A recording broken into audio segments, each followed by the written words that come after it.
Que somos capaces, junto con el pueblo, a resolver todo tipo de problemas. Las privatizaciones fueron su gran caja chica, la fuente de su clientelismo. Vendió el país a precio de huevo roto, subvaluó empresas, nos dejó sin sectores estratégicos y descapitalizó el país, porque a los postores les dejó carta libre para hacer y deshacer a su antojo. Las privatizaciones fueron ideológicas, no correspondieron a una estrategia. Lo único que importó fue hacer caja a como diera lugar. Y esto es lo que se vendió. Electricidad, 68%, agricultura, 35%. De la minería se vendió el 90% de las empresas estatales. En manufactura, el 85,5%. Y de hidrocarburos, el 68%. Todo por 9.221 millones de dólares, de los que solo ingresaron al Estado poco más de 6.000. La diferencia en gastos varios, impuestos, pago a burocracia dorada, saldos de empresas que no pagaron. Y de los 4.880 millones que gastó de la privatización, el 45% lo destinó a la compra de armamento de ese que ahora se cae y al pago de deuda externa, algo que por ley estaba prohibido. El dinero de la privatización debía ir al desarrollo social y a la pacificación interna. Vayamos con algunos hitos de la privatización. Petroperú se vendió por partes y se subvaluó. Ahora estamos pagando el precio más alto de la región en combustibles. La refinería La Pampilla se vendió el mercado más importante del país por 180 millones de dólares, cuando tenía unas utilidades anuales de 85 millones. Se vendieron los lotes petroleros con reservas aseguradas. Se vendieron los grifos uno a uno, como si fueran papayas. En concepto de alquiler, daban al Estado 38 millones de dólares anuales y se vendieron por 78. Otra filial de Petroperú, la naviera transoceánica, es otro caso de subvaluación. Los buques que tenía estaban en buen estado y estaban valorados en 85 millones de dólares.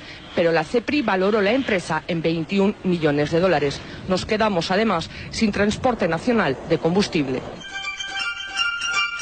Otro caso clamoroso es Solgas, también filial de Petroperú. Se vendió por 7 millones de dólares, cuando solo su edificio principal estaba valorado en 5 millones de dólares y tenía unas utilidades anuales de 2 millones.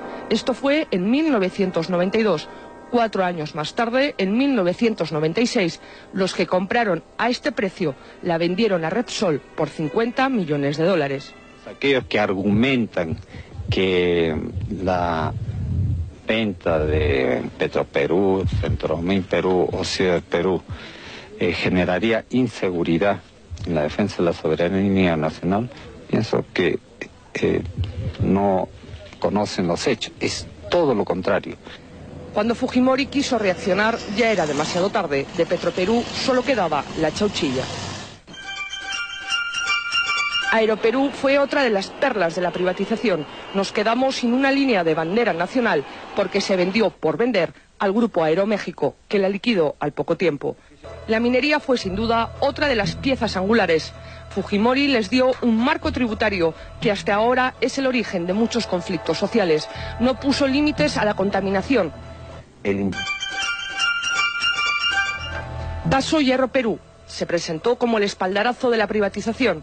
Se valoró en 22 millones de dólares y la empresa estatal china Shougang la compró por 120 millones de dólares, más el compromiso, hasta ahora incumplido, de invertir 150 millones de dólares más. Se les vendió las reservas de cobre y hierro por más de 200 años. Ahora la empresa china lo que ha creado es un grave conflicto social. Contamina, paga salarios de miseria, pero exporta 120 millones de dólares al año. Seguimos con la minería. Centromin era la principal minera del centro del Perú, era una empresa integral.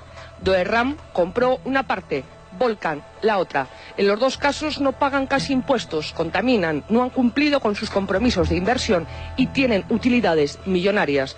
Se vendieron a precio de risa. Por ejemplo, el yacimiento de Cerro de Pasco se pagó 61 millones de dólares cuando tenía utilidades de 20 millones al año.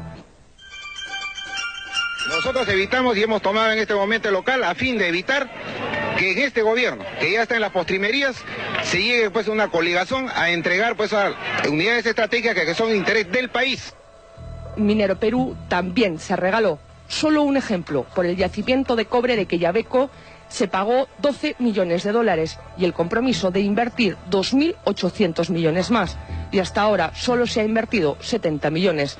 La misma empresa que compró Quellaveco pagó por un yacimiento en Chile, que era la tercera parte, 180 millones de dólares. Y además se privatizó la luz, el teléfono, vendimos la carne y nos quedamos con el hueso. Hizo del país una combi, nos llenó de carros de segunda, trajo las AFP sin condiciones. Definitivamente fue el hombre guantán, cobertura transparente, fondo triturado.